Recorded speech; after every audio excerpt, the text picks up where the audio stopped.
बिस्मिल्लाहिर्रहमानिर्रहीम। अस्सलाम वालेकुम। सॼे सिंध जी उस्ताद ऐं मुलाज़िम सॼे सभिनी दोस्तनि खे, भाइरनि भेनरनि खे, सभिनी मुलाज़िमनि खे अस्सलाम वालेकुम। अॼु जीअं त पूरी सिंध में सिया जे प्लेटफार्म ते एम्प्लॉइज़ अलायंस जे हिन प्लेटफार्म ते एहतिजाज जारी आहे ऐं एहतिजाज जा मरहला अॼु 23 तारीख़ खां 27 तारीख़ ताईं तइलीमी अमल ऐं सभई वर्क जेके आहिनि उहे सस्पेंड आहिनि। सभिनी मुलाज़िमनि खे गुज़ारिश आहे त हू पंहिंजे पंहिंजे इदारनि में तालाबंदी कंदे एहतिजाज जेको आहे सो पंहिंजे इदारनि जे अंदरि वेही रहनि ऐं एहतिजाज पंहिंजो रिकॉर्ड कराइनि।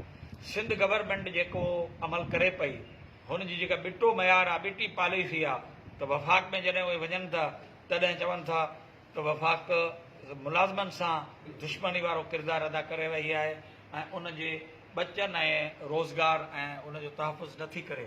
पर उहा साॻी सिंध गवर्नमेंट पंहिंजी हुकूमत में जॾहिं सिंध जे अंदरि हुनजो अमल जेको ॾिसूं था त उनजो हर अमल जेको आहे उहो मुलाज़िम दुश्मन आहे।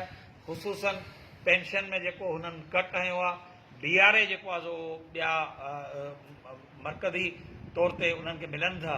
उन खां पोइ बेन्युअल फंड आहे या उस्ताद जे रिटायरमेंट खां पोइ उनजो ग्रुप इंश्योरेंस आहे, जेके उन्हनि जे बचनि जो हक़ आहे। इहे सभु जेके से मुलाज़िम दुश्मन अमल जेके आहिनि सिंध गवर्नमेंट करे रही आहे ऐं जेकॾहिं उन एहतिजाज खे सीरियस न वरितो त यादि रखे त सॼे सिंध जा लखे मुलाज़िम जेके आहिनि उहे पंहिंजी मरकज़ी क़यादत जे सॾ ते कराची ताईं हूंदा ऐं कराची ताईं मुसलसल जेको आहे सो एहतिजाज हूंदो।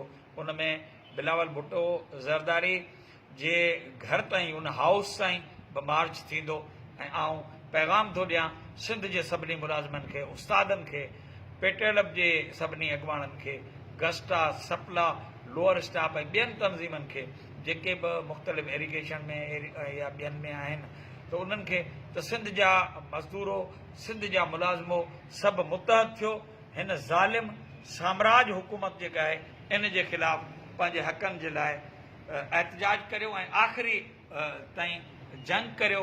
जंग खां सवाइ, झेड़े खां सवाइ तव्हांखे हक़ न मिलंदा। महिरबानी।